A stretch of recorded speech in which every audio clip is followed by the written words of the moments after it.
আসসালামু আলাইকুম রহমতুল্লাহ। আলহামদুলিল্লাহ ওয়াহদা ওয়াসসালাতু ওয়াসসালামু আলা মান লা নাবিয়্যা বাদা আম্মা বাদ।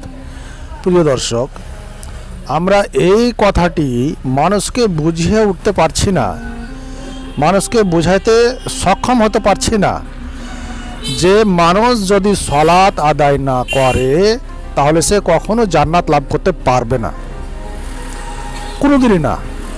সলাত ছাড়া কোনোদিন কোনো মানুষ মুমিন হতেই পারবে না। আল্লাহ সুবহানাহু ওয়া তাআলা শুধুমাত্র মানুষকে আল্লাহর সাজদা করার জন্যই সৃষ্টি করেছেন, এই কথাটি আমরা মানুষকে বোঝাতে পারছি না।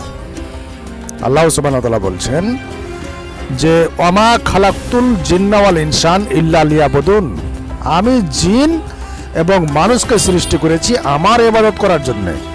আর আল্লাহর ইবাদত হচ্ছে, মেন ইবাদত হচ্ছে আল্লাহর সামনে সাজদা করা।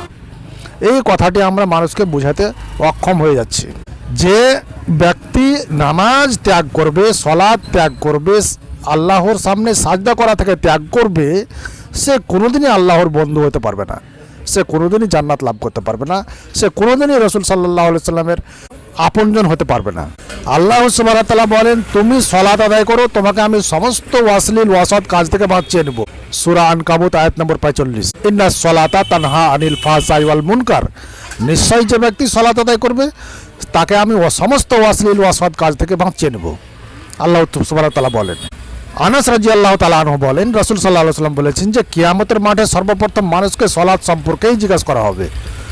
যদি তার সলাত না থাকে তাহলে তার কোনো ভালো আমল কোনো কাজে আসবে না। এই কথাটি মাথার মধ্যে ঢুকিয়ে পৃথিবীতে চলাচল করুন। প্রিয় দর্শক, সলাত না থাকলে আপনি কখনো জান্নাত লাভ করতে পারবেন না, কখনো আল্লাহর বন্ধু হতে পারবেন না, কখনো জাহান্নাম থেকে বাঁচতে পারবেন না। এই কথাটি মাথার মধ্যে ঢুকিয়ে নেন।